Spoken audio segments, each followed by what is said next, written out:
What up, my freaks? RuinusInsight here with part 23 of my Total Warhammer 3 modded Belegar Ironhammer campaign. So as we saw last time, Grimly Coral Seeker continues to wreck face. Last time trying out the bolt throwers to pretty decent effect at killing some man-eaters as well as destroying an army belonging to the pirates of Sartosa. This will hopefully allow us to move to Montanus, though there is the problem, of course, of these guys coming back before long. Maybe our friends, the border princes, can keep them busy long enough to destroy the Warherd of the Shadowgave, though whether that's the case or not will have to be seen after we deal with Morghur, which is going to be the thing that we do probably second in this episode. And the first thing we gotta do is we leveled up to level 20 finally with Belegar, or at least his ghosts, which means some faction-wide buffs. Let's see what we're looking at here. Campaign movement range, all armies faction-wide. Yeah, it's probably this. Income from post-battle loot. Yeah, it's definitely going to be campaign movement range. Actually, out of curiosity, what will this give us? Speed for all characters versus melee attack for all characters. 20% is not so bad. And Dwarfen characters are extremely slow. I'll have to think about that one. They already attack pretty hard. And then the last thing here, armor-piercing weapon damage +4 for all armies. That's really strong. Very, very nice. Alrighty, but we have Swiftly now, 4 now. Next up, we have you, Runesmith. What do you have? Honored Traditions gives us Corruption -1 of all provinces, and Exalted Rune Lord gives us a local recruitment capacity +1. I would think that the recruitment capacity is probably superior. I mean, generally our recruitment capacity isn't actually all that bad in most places. We can recruit 5 units at the same time. Would a 6th unit make that much of a difference, is really the question here. And we can do 6 here. I mean, sure, it'll allow armies to build up faster, but maybe the corruption reduction is actually more worth it. Eventually, every single one of our locations will have a bunch of these deep mines, each of which provide 1 to 2 Skaven corruption. Granted, our own territories do anti-corruption. You know what? I think I'm going to hold on to that point. I got to think about that one. And you guys let me know what you think as well. If we get less recruitment capacity, I'd go for that, but just making me kind of unsure. We can still apply your point, though, now. In fact, these guys have quite a few points. Let's apply those while we're at it. Apparently, I've been neglecting these a little bit. Alrighty, now you. You, King Lun, we are trying to go towards Grimmack, or, well, we do have Deadly Onslaught already. We can make you a bigger fighter, or we can buff up our accompanying lord. Considerable increase to leadership aura size and aura leadership effect. Granted, this is not super useful for the rangers, as they're pretty much never likely to rout at this point in time. At least not against the enemies that we've been facing. Let's go for sparring partner and just give him even more melee defense, at least for now. And then we'll see about other stuff later. Probably could have actually given you Deadly Blade for yourself as well. You know what? 1 Deadly Blade, and then 1 in Sparring Partner, and then we'll keep leveling up Sparring Partner as well. Next up, Runesmith, holding on to this point for now, so we can give you more rune upgrades. Namely, let's go level 2 for negation and breaking. And we use Rune of Oath, and you know what? No, actually we use both of these runes quite a bit more, and then the other 2. And damping is gonna bother me until we get it, so let's just get damping for now. Alrighty, honestly, every single one of these units also is going to need that Rune of Grimnir, because they do get hit by our own missiles, even while ghostly, and it's still a little bit dangerous. But otherwise looks pretty good. Alrighty, hold off on that. And what does Rune of Alea do? Oh, it's only local province. I was hoping for more corruption reduction. Ooh, whoa. I didn't realize old-fashioned tinkering gave us armor-piercing weapon damage for heroes' armor. Actually, I did realize it, but I forgot about it. So there's a good reason to go through this tree and ignore the rest of this for now. To try to get that as fast as possible. And the enemy physical resistance reduction. This is quite a good line. Alright, fine. Scarred Veteran, and we need 4 points here, so I guess we'll go for... I'm going to say full plate armor. Ghost plate. Alrighty. Next up, Master Engineer. Well, what do we have here? Organizational Mastery and Venerable Mind. Gotta go with the extra research rate. Yes, eventually this will be completely useless, but it'll be a long, long time from now, and frankly, we don't care all that much about the construction time. 1 turn for province and capital settlements. It's not that big of a deal. I feel like the research is much more useful. And then later on, you get range plus 10% for all armies faction-wide. That's pretty insane. You gotta love it. Where else do we want to spend the points? We have... Oh, yes, another point in We Are the Elite. Oh, I should have checked whether we got that on the other two. Yeah, I should have done that. It's okay, we'll get those next turn, or next time you level up. That's fine. You can get We Are the Elite, and afterwards... I guess you're probably going to go into Organ Gun Mastery later on, but right now we don't have it, so... And there's not much point. Let's get Requisition and more ammunition. Requisition some ammunition, and then we'll go for Sapper afterwards to increase our speed. Or at least increase it further. Alrighty, next up, or last up, the Thane. What do we have here? Venerated Thane, upkeep, okay, it's this one. And reinforcement range, it's not bad, but yeah, upkeep, definitely upkeep. And we Are the Elite maxed out. We could get your Rune of Grimnir, we could get your Oranthus, or we could start going through Sparring Partner and Hard to Hit, just like King Lun. Alrighty, and then lastly, Belegar himself. What do we have here? I still haven't decided who to venerate, but let's go through Thunder so that we can go to Dowie Firepower as fast as possible and power up our Rangers in range even further. Alrighty, and on top of that, you can move a little bit cool. I was hoping to actually go past the territory, but it doesn't look like it's possible. Yeah, so there is the issue of still having to wait for Queek. Also, you can move this way, retinue. Hopefully you don't get assassinated. All these guys are going to keep trying to assassinate him. We don't have any, like, ancillaries that could prevent that, do we? Research rate, control, yada yada yada. Teller of Tales, something that reduces enemy heroes' success chance against this particular unit. Leadership, Runesmith Apprentice, not helpful. Guildmaster, nope. Goldsmith, Tattooist, Grudge Keeper, nope, nope, nope. It's all looking like a nope to me. No, apparently not. Alrighty, well you better not die, buddy. You better not die. You also better not pout. I'm telling you why. Alright, well, you can go there. And now that we've done that, and I wanted to do it because of those are faction-wide buffs, and Burundan's Rangers might have benefited from them somewhat. I guess it's time to fight Morghur here. We did give you a bunch of runes last time, and I don't feel like re-looking at them. So I guess we're going to attack now, minus the possibility of giving you a talisman. Is there a reason I didn't give you a talisman? I bet it's because we don't have a talisman. Really, only the old guard's tankard. We could make another one, but that's only for... out of melee. Which you're probably not going to be. You're going to be fighting Mr. Morghur there, though as to whether you have a chance fighting Morghur is an interesting question. The answer to which is probably no. Even with a... Do you have a Thane here? You do. Wait, no. Yes, you do. Different settlement, but yes, you do. Well, either way. Let's get to it. Close victory by the looks of it. Morghur is extremely dangerous, especially with his regeneration and his Mortis engine effect, so we will absolutely have to be careful. But on the other hand, we do have a decent pile of Rangers that we got to transfer to Grimly, so they should still do pretty well. You, Grumbling Guard. What do we get you? So we have some decent runes here. The Stoicism rune has to go on our Lord, so he never routs. The Grumbling Guard... We could increase their physical resistance, but they should already be reasonably physically resistant, although they do lack shields. We could give them Perfect Vigor, because they'll be our main front line probably for a while. Yeah, I kind of like that. Let's give them Perfect Vigor. Let's go Rune of Sanctuary, then on you, you, and then you. It really doesn't matter which ones we put these on. It's just a little bit of extra buffs for them in melee, so that these Rangers can afterwards move into melee once the melee units are spent, or once their ammunition is spent. Either way.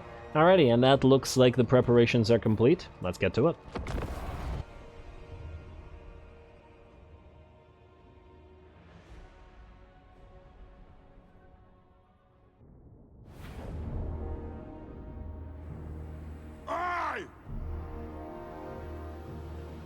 Alrighty, here we go. Let's see what we can do. I hope that this isn't going to be too problematic, but who knows. Really, there are a few things that might, in theory, screw us over here. First of all, it's the chariots. If they get a good angle to go around our melee units and get in the middle of our ranged cohorts, then they could really hold us down. And I suppose the same thing could be true of the Chaos spawn. If they break through our lines and just try to go through our front lines and into our range, it's going to be a huge problem. And if one thing the AI is known for, it's playing pretty aggressively in the sense that it doesn't care for trying to preserve its units. There's no purpose to doing so for the AI, apparently. So it can play very dangerously, and it doesn't care. Alrighty, well, regardless, it looks like we've annoyed the enemy enough with our grudge throwers for them to come towards us, and they're going to start off by sending some harpies forward. The harpies, of course, are going to get shot down by every single quarreler and ranger that we have. And it looks like just as they get there, they will rout. Or possibly shatter. No, they're just broken. They're shattered now, so they ain't coming back, and they're basically dead anyway. Down to 8 units. Alrighty, well, that's 1 unit wasted at the very least, and is a good thing for us. Anyway, as I was saying, before the harpies rudely interrupted, the other big issue is, of course, Morghur himself. He's got some scary abilities and scary stats on top of that, and oh! He has that item that gives him a bunch of stuff, including a healing potion and buffs. Okay, well, nice for Morghur. On top of his regeneration and Mortis engine effect. But we'll have to be careful about him. But in the meantime, here come the rest of his troops, both Gores and Ungores, charging our lines right into those quarrels. And of course they will take damage, but they will also probably get to us, especially as we are just about to start switching our targets not towards these guys, but towards Morghur himself. And there's basically 2 ways to do this. Either we kill all of Morghur's army, or we kill Morghur himself. If we kill Morghur's army, he will probably rout, but if we leave him, he's going to be able to make use of that Mortis engine effect, and who knows how long it'll actually take him to rout. The problem is, of course, that he has 3 units of Unbreakable Chaos spawn and a bunch of fast movers, which are incidentally heading around us right now. So we're going to target Morghur with as much as we can, and we'll see if we can do enough damage. He has an insane amount of missile resist at 60% on top of the extra 10% physical resistance, plus at any time he could pop a 20% damage resistance with Dark Fortune, so yeah, and all the while healing up considerably via the regenerative flesh and the straight up regeneration. So we'll see if this is worth it. All of our rangers not targeting anybody but Morghur, though I suppose now that he's in the middle of a friendly formation, a bunch of extra shots are going to be hitting everybody around him. I guess it's almost like the Mortis engine effect is not only hitting us, it is also hitting them. And there we go. Let's see how the damage is looking on him. He's actually at about half HP, which is not too bad. Another lord that didn't have as much missile resistance would have probably been dead by now, considering the amount of focus fire, but all we can do is continue. The Grumbling Guard's still holding against the massive pile of enemy units, and it's quite in trouble and surrounded by piles of the enemy Chaos spawn. It's bleeding and it's poisoned, though it does have a little bit of extra melee attack via the Silver Horn of Vengeance. Otherwise, it looks like Morghur is still fighting, and he has popped his Dark Fortune and Demonic Strength, while we still suffer in the back lines as we just didn't have enough melee troops to hold them as well. Alrighty, our Dwarf Warriors holding off a single Razor Gore herd, although that's not too problematic. This is a little bit more so. A set of Tuskor chariots in the middle of a unit of Rangers, which are stopping them from firing. Morghur's still fighting, but in pretty bad shape now, and is actually getting close to routing, if nothing else. And getting him away from our battle lines would be just great as well. Our own lord is also fighting, but away from Morghur, so that Morghur doesn't actually hurt him all that much. And the Grumbling Guard are very much getting much more damage than anybody else. Maybe I should have done the physical resistance on them rather than the perfect vigor, but who knew they were the ones that were going to get mobbed by Chaos Spawn.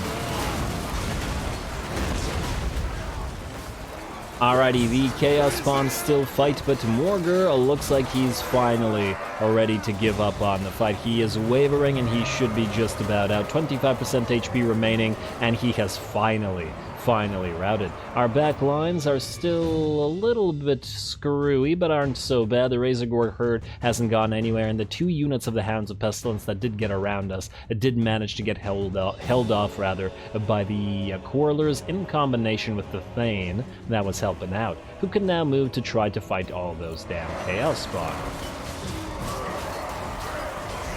Alrighty. Where are you, Thane? Oh, is he in here already? I missed him. Yeah, he is in there. Okay. Oh, you can always tell who the Thane is by the cape and the huge helmet and all the gold. I don't know how I missed him there.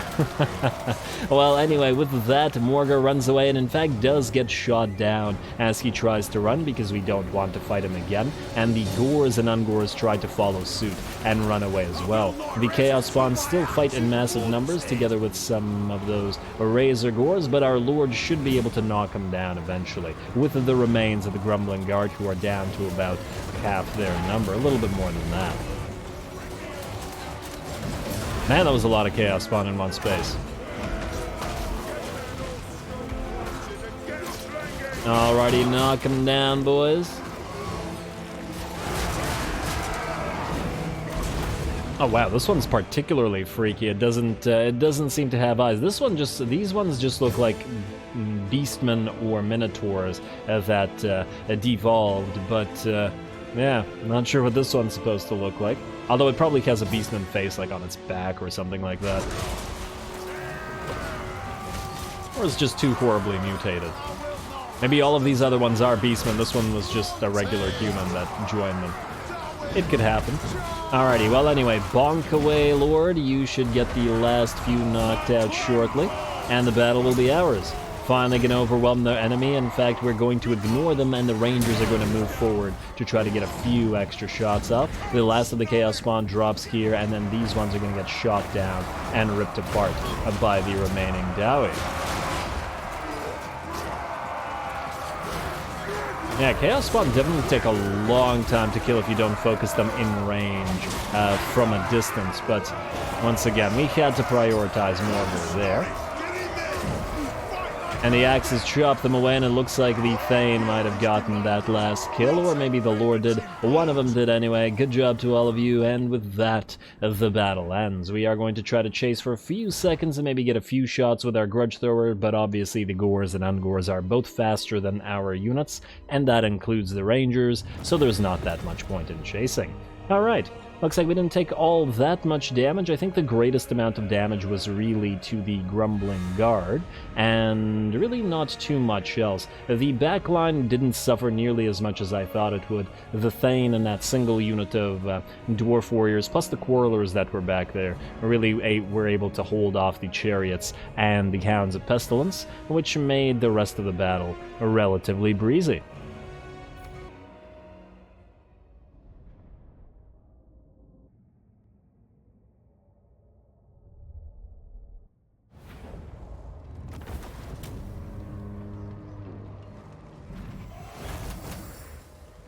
Alrighty, easy enough, not too much damage to us, but man, Morghur can take so many arrows. He ate more than half of the entire ammunition stock of 2/3 of our entire army of ranged units for the entire battle. And granted, he has an absolutely ridiculous amount of missile resistance and regeneration on top of that, but damn. Was it the right decision to focus him instead of the rest of his army? I think it was. I mean, it could have gone maybe better if we killed the rest of his army, but the problem is the longer Morghur is in combat, the more damage he does due to his Mortis Engine effect, and those Mortis Engine effects are pretty darn scary, so let's just be careful and... I mean, we were careful and it seemed to have worked out. The damage wasn't all bad. Anyway, we're going to execute and loot for the money, I guess, especially since we'll be leaving this province pretty much immediately. So, execute and loot. And the rest of this army is going to run away, and we're going to chase it down and destroy it. Trait gain, Skull Slasher.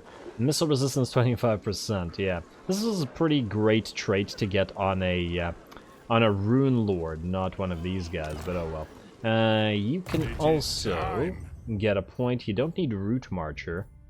Alright, you have Ancestral Grudge, because you're just a temporary recruiter lord. I'm not entirely sure whether we need to bother getting you anything from there as well. Let's get you... Brass Lung. Let's get you Obstinacy. The Vigor loss reduction is always nice. Then you can take out the rest of these guys. Casualty is low, so I think we can auto-resolve that. Yeah, there we go. Oh, come on, leave the Grumbling Guard alone. Man. These guys are going to be hurt for our next battle, aren't they? And they're going to stay hurt. This time it's a little bit less money. But I still feel like it's probably a waste to do Drink to Victory if we're leaving the territory, so yeah, just execute and loot. Alright, and there we go. We will leave the territory next turn, so we could have used it for one turn, but that just doesn't seem enough. If we put you into a camp stance, you do heal a little bit more, but you can't quite move as far. And you can always heal up a little bit in Kabzar, although it's gonna take a while to get to Montenas. I feel like the problem might be that they will be back by the time we get there. Well, either way, we can't go into attrition territory yet, so stay on our own and proceed. We also no longer need Purge the Urkskir, so you can go back into... let's say Venerate the Ancestors. Control is still quite problematic. And granted, we're not really building control buildings, so yeah, it makes sense that that is the case. But we should really start doing so. Really, we've been having to prioritize growth over control, which, well, that's been working fairly decently so far. Anyway, let's continue. Belegar's good. Alaric, you don't need to move. Constructor Furbrow, you do not. Grimly, and you can move once more and into Kabzar. There you go, to heal up a little bit, and then you're going to jump over to Montenas afterwards. You actually no longer need your items at all. Or at the very least, you don't need your... standards of various types, because you are not going to be fighting. Grimly is going to be fighting when we attack Montenas, and probably you're just going to transfer your units over anyway. Or maybe follow along, but either way, we can take away your runes. We can always give them back if they're needed. And let's see. Yeah, these need to be placed elsewhere as well. Silverhorn of Vengeance also isn't bad. I'm tempted to give that to another army, though which army could use melee attack? We'll see. We'll give these items back to this guy if he needs them later on. Also, Grimly, you're honestly not going to be needing your runes for one... okay, assume that we can jump, so probably 1, 2, 3, 4 turns. Okay, in that light, I think you can lose the Scepter of Stone and the Brass Cleaver. And... you know what, just lose the items. Rune of Spite, Rune of Flight, just keep the Rune of Parrying. And then, since Mr... where are you, buddy? Since Mr. Trutch is about to attack the Black Iron Mine, we're going to transfer the items over to you, Mr. Kazaran. Scepter of Stone, Master Rune of Flight, Master Rune of Adamant, and the Master Rune of Spite. Then, we're definitely... oh wait, I guess we can give you some items as well. Armor of Fortune. I'm not giving you the Armor of Destiny, because I don't trust you not to lose it. Brass Cleaver, although I'd really like to not lose the Brass Cleaver as well, but yeah, we'll hold on to it for now. And I'd love to give you the Horn of Vengeance, but rather than that, the Scepter of Stone will be more valuable. Maybe we can give the Horn of Vengeance to somebody else. And then Talisman, we again have no Talisman. So let's go to our Ancillaries, and you have 2 units that you could give runes to. Perfect Vigor, sure. And the Razor Standard really isn't going to be all that helpful. Definitely take Rune of Sanctuary for yourself. Wait, no, Rune of Stoicism, not Sanctuary. Plaxton's Runes of Seeking doesn't help. Rune of Penetration doesn't help.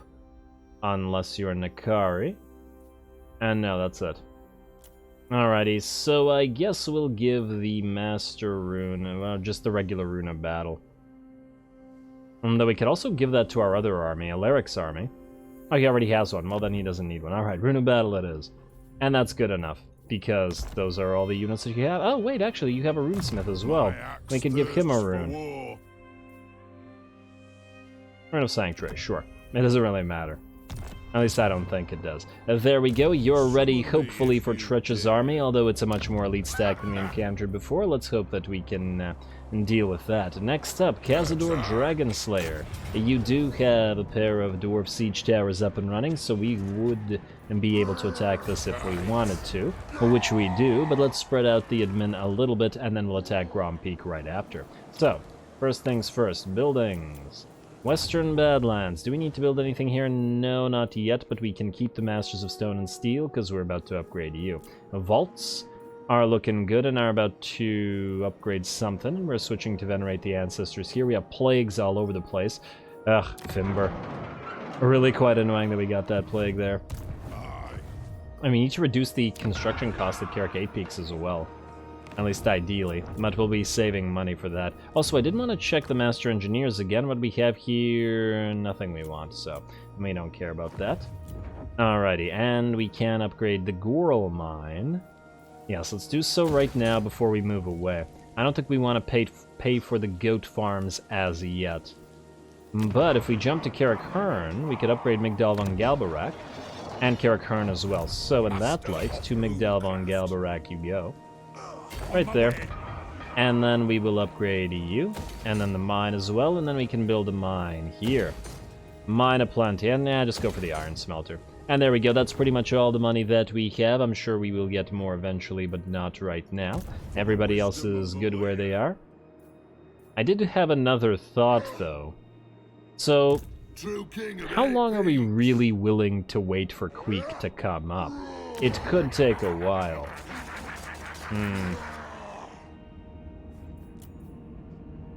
We could summon a temporary lord and give him a bunch of miners and stuff, but is it really worth it?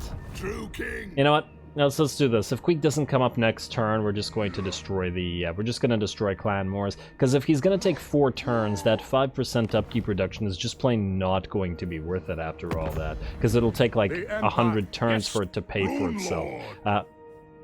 Also, Northern Provinces, wow, you guys are getting wrecked, which is a shame, but let's keep friendly. Hopefully you survive.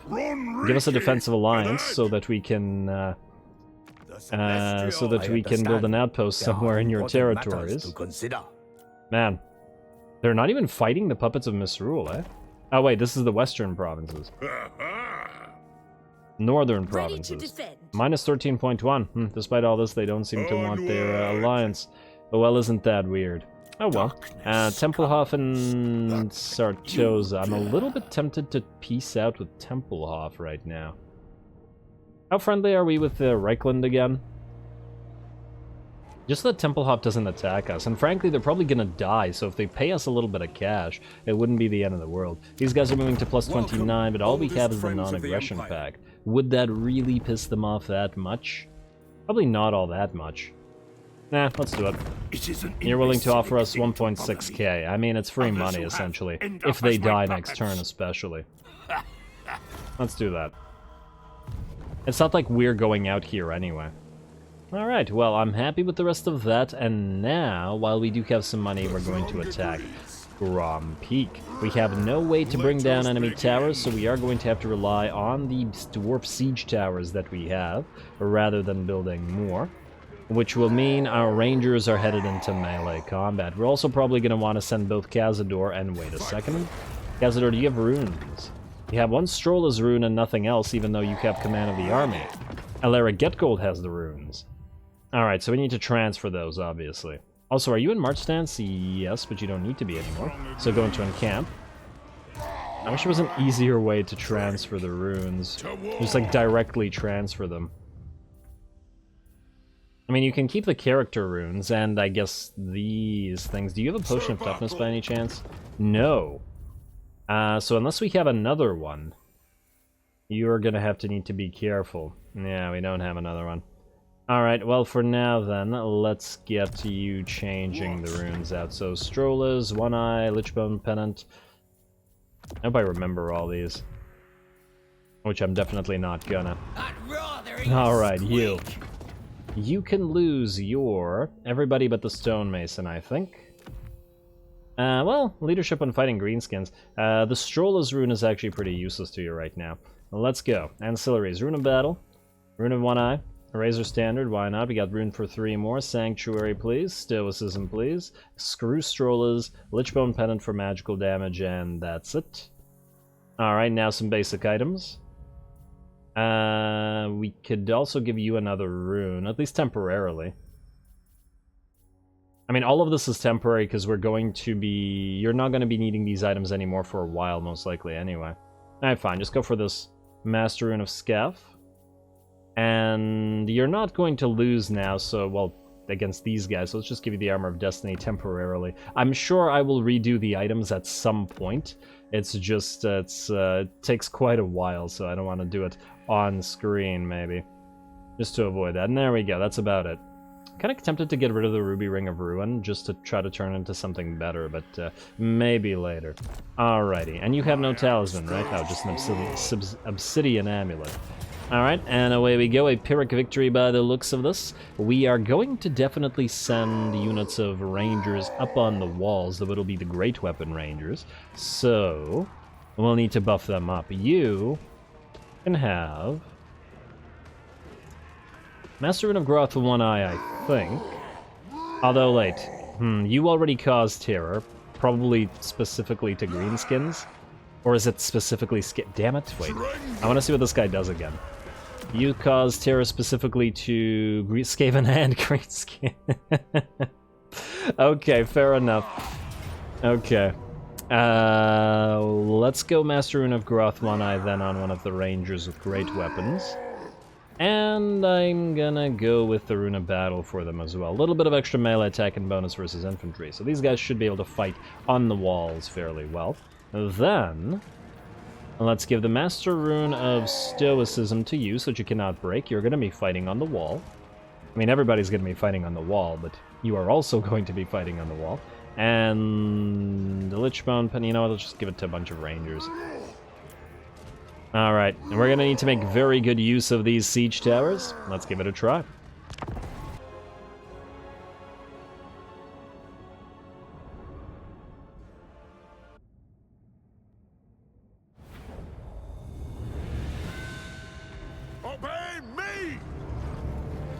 Alright, we'll obey you already. Here we go, and it's finally time to... Oh, you can see some units in there. Oh, I never knew that. Oh, look at that, they're all standing in one place. Every single unit, I take it, is in that one tiny location. I wonder why they're actually kept visible like that. Like, what was the purpose of this from a development perspective? Couldn't the units just disappear while inside the towers? Oh, maybe it's so that the game still has them rendered and doesn't have to re-render them suddenly appearing, which if many of them suddenly appear at the same time, I guess could cause lag. I'm just speculating here. Maybe, but you could also have hidden them, you know, in the center here where they wouldn't be visible. Although maybe they're like this for every single tower and only some towers have a visible entrance path like this where the units are visible. I'm not sure. Anyway, I digress. It's finally time to get the Rangers with great weapons in on the action. The Rangers with the bolts, or the the crossbows. Rangers with crossbows have been the star of the show for this entire campaign so far, but it's now time to take the stage for the throwing axes. They got 77 damage compared to the 37 of the regular Rangers, which is a pretty solid difference, and their armor piercing as well. So we'll see how effective they are shortly. The first two are in our two little towers here. Could have at least had some bolt throwers or cannons coming out of the eyes or the out of the mouth there, shooting the enemies while they move in. Come on now, these are dwarfs, they can do better than these towers. Yeah, I know I've been complaining about the dwarven towers for a while. It just feels like they can do better than this. These are not mechanical and crazy enough contraptions compared to what the dwarves can and do build. Alrighty, there we go. Well, the enemy failed to make good use of their towers, so they're going to have to fight the Rangers with great weapons like this, and our Lord will be joining them up here shortly. Our Quarrelers with ranged weapons, as in the crossbows, are also going to start hosing down the walls and everything behind the walls shortly, but it's really these guys that we're interested in right now. mostly because they haven't fought in melee all that much. Granted, this is not Belegar's army, so they're not going to be nearly as frightening as they would be there, but hopefully they will still be good enough. And really, we just need to clear the walls enough so that they can start chucking their axes from off the walls as well. Now, these are biggins, so we can certainly suffer some damage here, although the Quarrelers do appear to be helping quite a bit, though a few Rangers are dropping as well. Alright, keep knocking them out, and we do have more Rangers who are joining up here on via climbing. I was thinking about putting them in here as well, and we are going to put at least one unit in there, but we also don't want to blob them all up in one location where those splash damage towers could just kill them all. Or rather, just trickle them in one by one, even at the cost of vigor, and just to make sure that that's relatively safe. Anyway, these guys can continue the fight, and we are trying to break through the gate as well with our miners, though unfortunately we're going to have to move away. That said, the enemy is going to run out of there as well, which will hopefully mean we can chuck some axes. There we go. Okay, these guys are chucking axes up on the walls, but these guys are also axe chuckable at. That's a word, I swear. I know, I didn't actually think that the axes could arc on top of walls or over walls at all, but it looks like they certainly can. And this is good to know. This is very good to know. Yeah, see all those axes dropping in.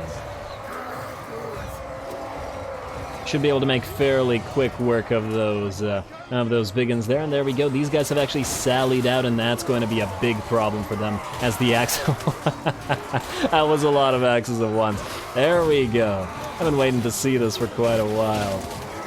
Very nice. That's looking like it's doing quite a lot of damage. This is not a place where the enemy wants to be either. Alrighty. Actually a pretty good plan to have the enemy open the gate on purpose like that to try to deal with your dwarf warriors with great weapons, only for our rangers to continue standing outside the gate and chucking their axes right through it. They don't have crazy range, but they certainly have enough to make good use of that, and look at that bloody line where all the axes were let fly. Did you guys try to run out as well? This is not a good idea. You really shouldn't be doing that. Looks like they're going to go around now. They're going to give up. I don't know what those units are doing. Well, I'll let them continue. In the meantime, the fight for the wall continues up here. We have actually managed to see off the enemy lord with our own lord, but they are bringing a black orc big boss to try to counter that. We do have more rangers moving up here, and the great axes continue to swing away at the piles of orcs, whether they're regular boys or biggins. Our lord fighting on the edge here by himself and just holding off any flankers and sending orcs flying off the wall as well. One of our units of rangers unfortunately did get pretty badly beat up. It was being focused by this tower, and I think is still being focused by the tower as well, which is quite problematic for them, and they're in fact down to 14 units. One of the issues is there's no way to get out of here, is there? Like, the gate won't open, will it? I don't think it will, not unless they're actually routing. Although maybe I should have tried to tell them to withdraw just to see what they did. But at that point I just left them on the tower, or on the wall rather, hoping that they could achieve something. Anyway, looks like more units are moving towards the gate, which means more axes are going to fly. And yes, axes are indeed just straight up arcing over the walls and down from the walls as well. It's a rain of axes. And that's one of my favorite kind of rains. There we go. I'm very much enjoying all those axes flying over the wall. Though it looks like a few are landing in the back of our own other units, but it's okay. Man, that Rune of Flight... I think the Rune of Flight might actually belong in this army rather than Belegar's, just because it's a flying axe that does extra damage. Oh, well, if it isn't Mr. Black Orc Big Boss, he's come out to play, though he's also going to take a few axes to the back, and our Lord bonking away with his hammer. There's a few more axes. And he should be done shortly. He'd duel him now. They're just standing there chucking like 50 axes at him at the same time. And are those heading for him as well? Gotta be careful about that. Yeah, they are. And those could damage us pretty heavily. But anyway, looks like the Black Orc Big Boss is out. There's still a few units moving around down here, including some Spider Riders, but they're all getting ripped apart by the axe rain.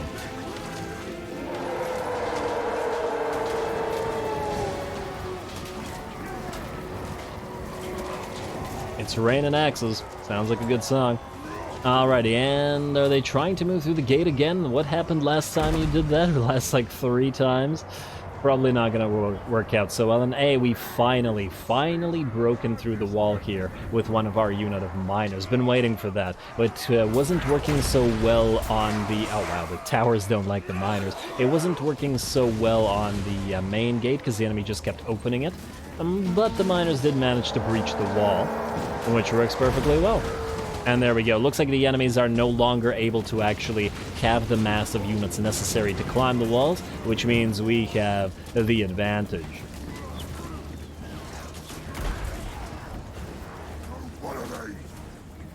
Beautiful. Looks like those guys are out, and our 2 lords are now able to move off the walls and forward. The enemy does not have very many troops remaining. In fact, 3 units, 1 warboy unit, and 2 units of airboys are the only things that remain in decent HP. This unit is also coming down, but they'll probably rout with a single charge here.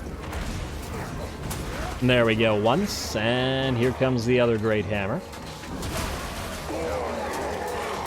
And some axes dropping in to help out. Beautiful.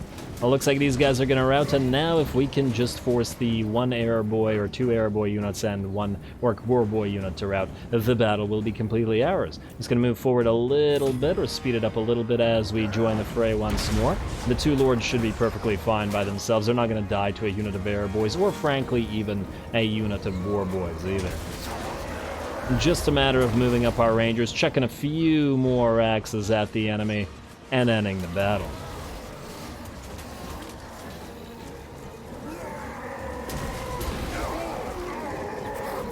You can't hide from those flying axes. Alrighty, and it looks like the boar boys are in pretty bad shape already. They're wavering, and in fact, that isn't just the boar boys, it's everyone. The rest of the enemy army shatters, and the axes carry the day. Beautiful.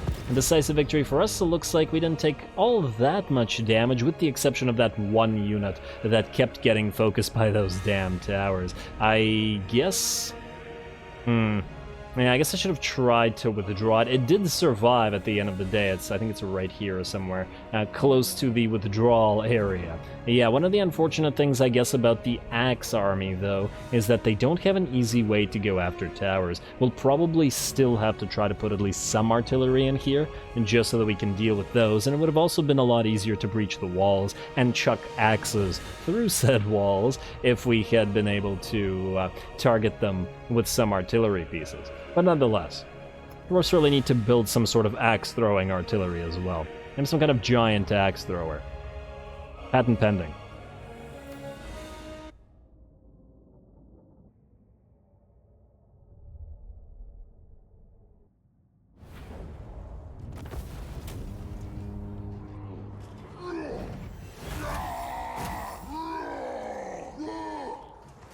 Alrighty, there we go. Not too bad. One of our rangers came very close to being ripped apart by the towers after they had climbed the walls, but otherwise pretty darn okay. We got decent amounts of damage on our throwing axe rangers, and last time it was bolt throwers testing, this time the throwing axes, and they're just fun to watch if nothing else. Their damage is also... their base damage, I guess, of their throwing axes is considerably higher at the cost of range than the regular rangers, but the range is pretty important as well. Anyway, we're gonna occupy the place. It's now ours. And I'm pretty sure I checked this last time. Oh, another guildmaster, nice. I'm pretty sure I checked this last time. Who did we give this guildmaster to? 1 second. Let's say one of the ghosts, probably. Thane, do you have a guildmaster? Hot. Alright, ancillaries. Guildmaster. To you. Beautiful. And who else has them? Brundon Stoneheart. Oh, you're gonna get deleted shortly. But that's fine. At least for now. I forgot what I was talking about. Oh, right. Whether there's a special building here, I don't believe there is. It's only for orcs, yeah. Oh well, not a big deal. Let's get the goat pastures, and we have a refectory here. The question is... do we need to build walls immediately, as opposed to the refectory? The problem there is obviously the fact that the Mount Gunbad orcs are going to come down, but we can't deal with them until we've dealt with the Sylvania or the vampire counts coming out of Sylvania, they're gonna attack Oakenhammer again, and no doubt about it. Thirsts for war. In fact, let's move you back to Zufbar in March stance, I guess. And then maybe if we sack or raise Schwarzhofen and then have the Imperials start pressuring the vampire counts, maybe that's the way to do it. Onward. We'll see. But you stay here and heal to the best of your ability for now. You know what, yeah, I think we're just gonna have to replace you with walls. Just so that this place can defend itself a little bit easier. Although it does also give additional defensive supplies, funnily enough, and a ranger for a garrison, but that's not going to be as good as the walls. Granted, if we were to... if we were to take Mount Gunbad, we wouldn't need walls at all. We're not at war with the Slaves of Tsar or the Bone Rattlers right now. It's only the Crooked Moon that are a problem. But who knows how long until they're dead. To war. I wonder if you could jump from here to this side. If this place is exposed, Mount Gunbad doesn't have any enemies in it, like not a full garrison, this might be time to be able to sneakily take it. Like, what if we get some units on Alaric's army and keep him here while Khazad-dûr marches towards Mount Gunbad? It is another idea, but an idea we may have to implement next time, as once again, we're out of time, and I'm gonna have to call the episode here. We'll see about that next time around. We'll also move towards the last of the Warherd of the Shadow Gave. Hopefully they won't be able to recover by the time we get there, but even if they do, at least Grimly will have another tough battle in his future, especially because I believe all of these fights are in forests, which may be a problem for us due to the... well, I guess the Rangers do have woodsmen, but nonetheless, for ranged units, it's still going to be a problem.